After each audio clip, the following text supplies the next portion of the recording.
నువ్వు check belt తిరుగుతూ ఉంటే తప్పకుండా అభ్యర్థులకు చెప్పాల్సి వస్తే ఎవరైనా చెప్తారు కూడా.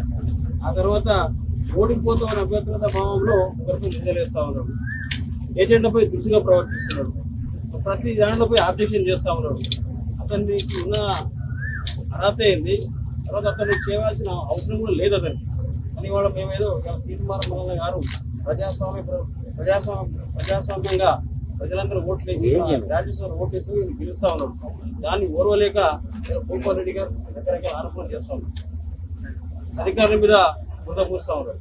కాబట్టి మేము ఒకటే చెప్తా ఉన్నాం, నేను కాంగ్రెస్ పార్టీ అంటే డిసిప్లిన్ ఉంటుంది, మేమందరం ఒక క్రమశిక్షణ ఉంటా ఉంటాం. మా టీం అంతా మన తీర్మానం మల్లన్న గారు కూడా చాలా డిసిప్లిన్ గా కరెక్ట్ గా చూస్తా ఉన్నాడు. ఇక్కడ ఏ చిన్న ఆరోపణ చేయలేదు, ఇక్కడ చిన్న కూడా ఒక ఆబ్జెక్షన్ ఇక్కడ చెప్పలేదు. కానీ భూపాల్ రెడ్డి గారు టీఆర్ఎస్ పార్టీ వాళ్ళందరూ కూడా కావాలని ఓడిపోతామని అభ్యర్థిత భావంలో రకరకాల ఆరోపణలు చేస్తా ఉన్నారు. అది కరెక్ట్ కాదు. ఇలా ప్రభుత్వం కేసీఆర్ హరీష్ రావు కూడా అది చేసి పని. అది ఇలా ఎక్కడ పోయారో అందరూ తెలుసుగా మీ అందరికీ. కాబట్టి ఇవాళ తీర్మానం వలన గెలుస్తా ఉన్నారు, కాంగ్రెస్ పార్టీ గెలుస్తా ఉన్నది ఈర్ష్యతోటి ఆ పని చేస్తా ఉన్నారు. గత ఓటమి వస్తా ఉన్నాయి. ఇప్పుడు ఇలా పార్లమెంట్ ఎన్నికల్లో ఒక్క సీట్ కూడా గెలవలేదు, ఇక్కడ కూడా గెలవరు. కాబట్టి వాళ్ళకు ఒక అభద్రతా భావంతో భయంతో మా మీద బురద చల్లుతా ఉన్నారు. కాబట్టి సరే కాదని చెప్పి తెలియజేస్తాం.